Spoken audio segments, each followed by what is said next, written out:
अष्टविनायकातील मुख्य स्थान असलेल्या श्री क्षेत्र ओझर येथे पहाटे 5 वाजता श्री विघ्नहर गणपती देवस्थान ट्रस्टचे अध्यक्ष गणेशभाऊ कवडे यांच्या संकल्पनेनुसार व दिवाळीनिमित्त लोकनियुक्त महिला सरपंचांच्या शुभ हस्ते श्रींना महाअभिषेक पूजा करून मंदिर दर्शनासाठी खुले करण्यात आले। लक्ष्मीपूजन व पाडवा तसेच दिवाळीच्या सणानिमित्ताने दिवाळीत लक्ष्मीची पूजा ऐश्वर्य प्राप्तीसाठी धनधान्यात वाढ व्हावी यासाठी केली जाते। लक्ष्मी सोबतच या दिवशी गणपती बाप्पाची पूजा देखील करण्यात येते। हिंदू धर्मात कोणत्याही शुभ कार्याची सुरुवात ही बाप्पांच्या आशीर्वादाने केली जाते। हिंदू संस्कृती जतन करण्यासाठी देवस्थान ट्रस्टचे अध्यक्ष गणेश कवडे व विश्वस्त यांनी मंदिरामध्ये दिवाळीच्या निमित्ताने महाआरतीचे आयोजन करण्यात आले।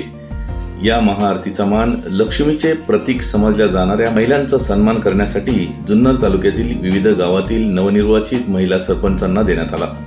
नारायणगावच्या लोकनियुक्त सरपंच डॉक्टर शुभदा पंकज वावळ, बेल्लेगावच्या लोकनियुक्त सरपंच मनीषा जानकू डावकर, पिंपळवंडीच्या सरपंच सौ मेघाताई राजेश काकडे, खामगावच्या लोकनियुक्त सरपंच सौ नीलम अजिंक्य घोलप, ओतूर गावच्या सरपंच सौ छाया अतुल तांबे यांना या आरतीचा मान मिळाला।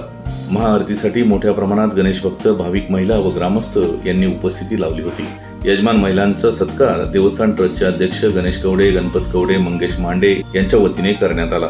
या प्रसंगी ओझर गावच्या पहिल्या आदर्श सरपंच अस्मिता कवडे, हबप मयूर महाराज बोडके, माजी सरपंच जगन्नाथ कवडे, माजी विश्वस्त मधुकर कवडे, रोहिदास कवडे, जयश्री कुटे, छाया तांबे, भास्कर मांडे, प्रवीण कवडे, विनायक रोकडे, नामदेव टेंबेकर, जगन मांडे, ग्रामपंचायत सदस्य सुमन मांडे, ग्रामविकास उपाध्यक्ष राजेंद्र कवडे, दशरथ घोलप, रमेश घोलप, राजेश घोलप, पोलीस अधिकारी स्नेहल घोलप उपस्थित होत्या।